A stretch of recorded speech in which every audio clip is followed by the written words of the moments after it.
INS Taragiri శత్రు దేశాల వెన్నులో వణుకు పుట్టిస్తున్న వన్ అండ్ ఓన్లీ నేమ్ ఇప్పుడు ఇదే. పశ్చిమాసియా యుద్ధ సంక్షోభ వేళ ఇండియన్ నేవీ అమ్ముల పొదిలో చేరిన సైలెంట్ కిల్లర్ ఇది. బ్రహ్మోసు, బారాకు 8 వంటి మాస్టర్ మిసైళ్లు, యాంటీ సబ్మెరైన్ వార్ఫేర్ వ్యవస్థలతో ఆల్రౌండర్ వార్షిప్ గా చెబుతున్న ఈ యుద్ధ నౌకా ఎంట్రీ ఇండియన్ నేవీని మరింత పవర్ఫుల్ గా మార్చేసింది. ఈ నౌకా ఎంట్రీ హిందూ మహాసముద్రంలో చైనా, పాకిస్తాన్లకు కంటి మీద కునుకు లేకుండా చేస్తోందని చెబుతున్నారు. ఇంతకు ఐఎన్ఎస్ తారాగిరి ప్రత్యేకత ఏంటి? హిందూ మహాసముద్రంలో ఈ విధ్వంసక నౌకవేట ఎలా ఉండబోతుంది? Watch this.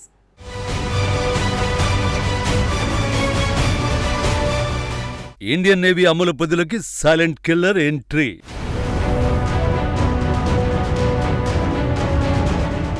హిందూ మహాసముద్రంలో వేట మొదలుపెట్టిన Taragiri.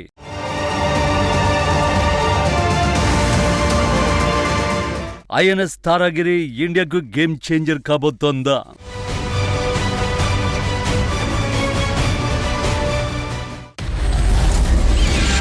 She's got a star in her name, Tara.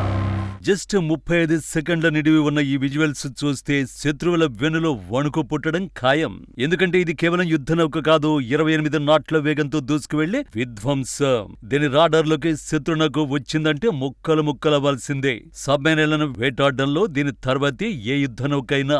ఈ మాన్స్టర్ పేరు ఐఎన్ఎస్ తారాగిరి.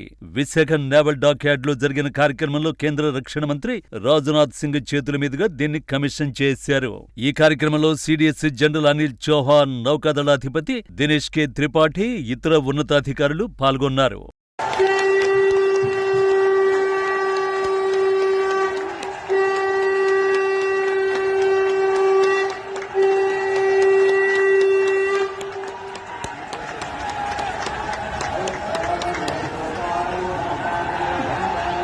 భారత్ దగ్గర ఇప్పటికే చాలా యుద్ధ నౌకలున్నాయి. మరి ఈ యుద్ధ నౌక ప్రత్యేకత ఏంటి?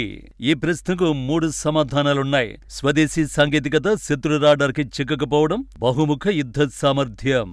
ఈ 3 లక్షణాలే తారాగిరిని ప్రత్యేకంగా నిలబెడుతున్నాయి. ప్రాజెక్ట్ 17A క్లాస్ లో 4వ యుద్ధ నౌక తారాగిరి. దాదాపు 6670 టన్నుల బరువుతో మేక్ ఇన్ ఇండియా ఆత్మను, స్వదేశీ నౌక నిర్మాణ సామర్థ్యాన్ని ప్రతిబింబించే ప్రతిష్టాత్మక నిర్మాణం ఇది. Mazagon dock ship building limited నిర్మించిన 3వ యుద్ధ నౌక ఇది. కంబైన్డ్ డీజిల్ లేదా గ్యాస్ ప్లాంట్ తో నడిచే తారాగిరి అధిక వేగం, అత్యధిక కాలం ప్రయాణించే శక్తితో నౌక కార్యకలాపాలు నిర్వహిస్తుంది. విభిన్న సముద్ర కార్యకలాపాలకు అనువుగా దీనిని రూపొందించారు. ప్రపంచ స్థాయి ఆయుధ వ్యవస్థలను ఈ యుద్ధ నౌకలు సమీకరించారు. ఈ నౌకలో 75% పైగా స్వదేశీ పరికరాలు వినియోగించారు. సూపర్సోనిక్ వేగం కలిగిన బ్రహ్మోస్ తో పాటు బరాక్ 820 ఉపరితలం నుంచి ఉపరితలంపైకి ప్రయోగించే క్షిపణులు, మధ్యస్థాయి ఉపరితలం నుంచి గగనతలంపై ప్రయోగించే క్షిపణులు, ఒకేసారి పలు లక్ష్యాలను గుర్తించి ట్రాక్ చేయగల మల్టీఫంక్షన్ రాడార్లు అమర్చారు. When every moment counts. Stealth design. INS తారాగిరిని మోస్ట్ పవర్ఫుల్ గా మార్చింది ఇదే. దీని స్టెల్త్ డిజైన్ కారణంగా శత్రు రాడార్ కి ఇది సాధారణ యుద్ధ నౌక కంటే తక్కువగా కనిపిస్తుంది. శత్రు రాడార్ తరంగాల నౌకను తాకి తిరిగి బలంగా వెనక్కి వెళ్లకుండా పక్కకు చెదిరిపోయేలా రూపకల్పన చేశారు. అందువల్ల యుద్ధ సమయంలో శత్రువుకు ముందుగా కనిపించకుండా దాడి చేసే సామర్థ్యం దీనికి లభిస్తుంది. మునుపటి డిజైన్ల కన్నా ఎంతో ఆధునికంగా రూపొందించిన ఈ యుద్ధ నౌక శత్రు రాడార్లకు చిక్కకుండా ప్రత్యర్థులపై దాడి చేయగలదు. భారత ప్రభుత్వ ఆత్మనిర్భర్ కార్యక్రమానికి, స్వదేశీ నౌకాశ్రయాల అత్యాధునిక ఇంజనీరింగ్ సామర్థ్యాలకు ఇది ప్రతిరూపమని కేంద్ర రక్షణ శాఖ తెలిపింది. శత్రుదేశ రాడార్లకు చిక్కని సామర్థ్యం కలిగిన 7 యుద్ధ నౌకల్ని తయారు చేయాలని భారత నౌకాదళం ప్రాజెక్టు 17A ప్రారంభించింది. ప్రాజెక్టు 17A అనేది పాత శివాలిక్ క్లాస్ ఫ్రిగేట్ తరగతికి ఆధునిక వర్షన్. శివాలిక్ స్టెల్త్ ఫ్రిగేట్ అంటే శత్రువుకు సులభంగా కనిపించకుండా అనేక రకాల యుద్ధ చర్యలు చేయగల ఆధునిక యుద్ధ నౌక.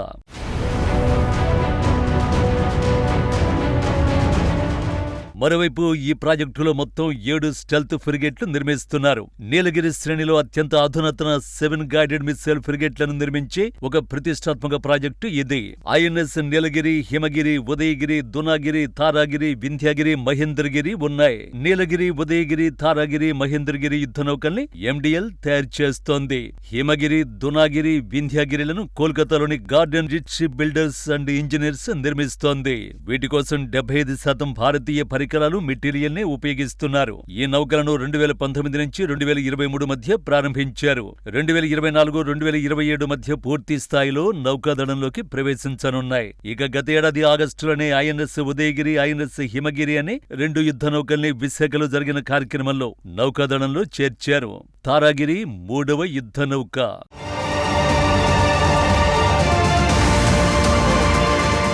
ఐఎన్ఎస్ తారాగిరిని ఆల్రౌండర్ వార్షిప్ గా చెప్పొచ్చు. సముద్రంలో గస్తీ కాయడం, శత్రు నౌకల్ని ఎదుర్కోవడం, జలాంతర్గాములను గుర్తించడం, గగనతల దాడుల నుంచి రక్షణ కల్పించడం వంటివన్నీ ఈ నౌక చేస్తుంది. అందుకే దీనిని ఆల్రౌండర్ వార్షిప్ గా చెబుతున్నారు. ఇలాంటి యుద్ధ నౌక హిందూ మహాసముద్రంలో వేట మొదలు పెడితే ఎలా ఉంటుందో ప్రత్యేకించి చెప్పాల్సిన అవసరం లేదు. ముఖ్యంగా ఈ ప్రాంతంలో రెచ్చిపోతున్న చైనా, పాకిస్తాన్కు ఈ నౌక కంటి మీద కొనుకు లేకుండా చేస్తుందనడంలో సందేహమే అవసరం లేదు.